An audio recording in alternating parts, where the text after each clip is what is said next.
je veux bien l'avoir, le patron Ben, dans mon équipe au Lelo, parce que je sais que dans le pack, il est présent. Il est présent, Il est présent. On démarre cette revue de presse par les unes de nos quotidiens. Oui, je vous propose effectivement un rapide coup d'œil sur les unes du jour. Alors, la croissance mondiale est de retour, ça c'est les Échos. Monaco aussi est de retour pour une possible qualification pour les demi-finales de la Ligue des Champions. C'est du foot et c'est dans l'équipe. Et la menace terroriste est de retour, mais avait-elle disparu? Ça, perso, j'en doute. Alors cette menace plane sur une campagne où François Fillon croit plus que jamais à la remontada. Au second tour, je prendrai celui que les Français me donneront, dit-il au lecteur du Parisien qu'il a rencontré et auprès desquels il se plaint de faire l'objet de rumeurs.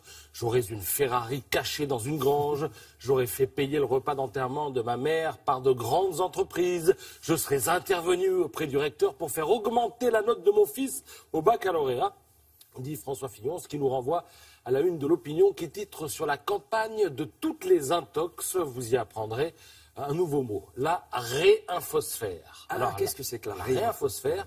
Eh bien, c'est cette nébuleuse des gens qui prétendent vous réinformer. Ils balancent n'importe quoi sur les réseaux sociaux, mais ils sont contents. La réinfosphère, c'est le résultat de l'auto-formation des incompétents. Alors, tout ça, c'est la routine. Et ce matin, on va la jouer un peu décalée avec un de ces articles qu'on voit passer de temps en temps et dont on se dit...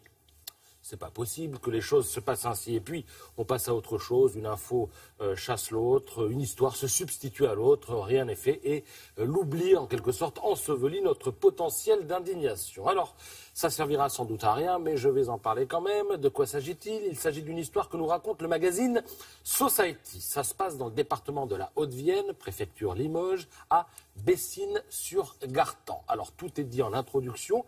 C'est l'histoire de la maison de la famille Jusiac, l'histoire d'une maison radioactive. Oula, alors, les Jusiac, vraiment ou... Oui, vous allez voir. Les Jusiac, je vous les présente. Lui, c'est Thierry. Il travaillait aux abattoirs de la ville. Elle, c'est Sylvie. Elle faisait la nounou à la maison. Et puis un jour, ils reçoivent un coup de fil d'un des directeurs d'Areva. De l'échange téléphonique, il ressort que des concentrations invraisemblables de radon, un gaz radioactif inodore et indolore, mais dangereux pour la vie de l'homme, à haute dose, bien sûr, ont été mesurés dans leur maison. Il est alors 8h30 du matin. Il faut que vous soyez partis aujourd'hui avant 18h, leur dit le directeur. C'est un gag, c'est un canular. Mais non, la méthode est d'autant plus étrange que les relevés effectués par Areva et signalant un important dépassement du seuil critique ont été faits, en fait, plus de 2 ans auparavant. Mais pendant 2 ans, Areva savait, mais Areva a pris son temps avant d'alerter les Jusiac, dont l'épouse, je le rappelle, gardait des enfants, ceux des autres, à la maison. Alors je vous passe les détails, mais après l'évacuation catastrophe, les Jusiac ont droit à un hébergement provisoire, et puis par lassitude, et puis manque de réseau aussi, ils finissent par signer un protocole d'accord avec Areva. Ils s'engagent à ne pas poursuivre l'entreprise. Votre histoire ressemble à un film qui s'appelle Erin Brockovich. Mais oui, c'est toujours la même histoire. C'est un peu ça.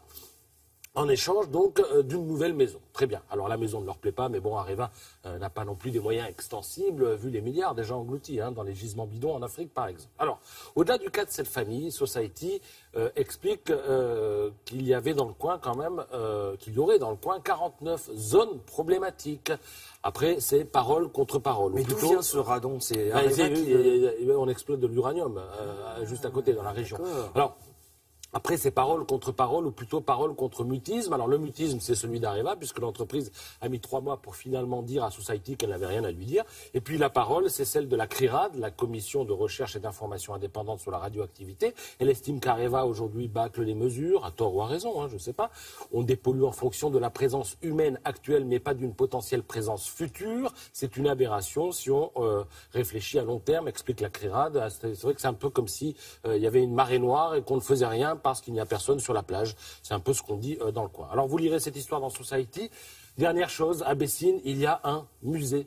Le musée de la mine d'uranium. Donc si vous passez dans le coin, faites une halte. Le musée est interactif. J'ai bien dit interactif. À ne pas confondre avec radioactif. C'est bien, vous avez donné envie de faire du tourisme là-bas. Ouais. Je pense qu'on va vraiment C'est une belle région par ailleurs. C'est une très très belle région par ailleurs. Merci beaucoup.